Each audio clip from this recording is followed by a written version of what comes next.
How's it going, everybody? Andy McCullough from the Kansas City Star here at Citi Field, where the Royals will attempt to capture their second World Championship over the next 3 games here. They lead, obviously, the Mets in the World Series 2-0. We're just here to give you a quick visual tour of Citi Field. So I'm not an expert, but I did used to work here for 3 seasons covering the Mets for another newspaper, so I can tell you a little bit about how the park looks now and how it used to look. So we'll start with right center field, which is kind of the most interesting aspect of how the park was initially conceived. So the Mets employ a player named David Wright. Maybe you've heard of him. He was once one of the best players in baseball.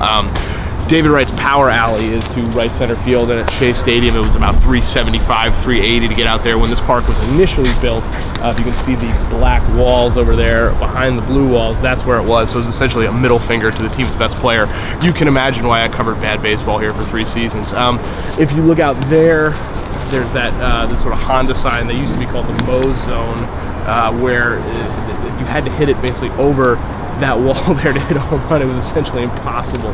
So they've since, in a couple years after the place was opened in 2009, they put in new walls. The blue ones out there obviously are, you know, there's much more hitter friendly now. So yeah, it's a relatively fair park at this point. It's still pitcher friendly, but it's not nearly as much of a graveyard as it used to be. And the Royals will be here for the next 3 nights. You can follow all the coverage on the page of the Kansas City Star, kansascity.com, and our True Blue app. Have a good night.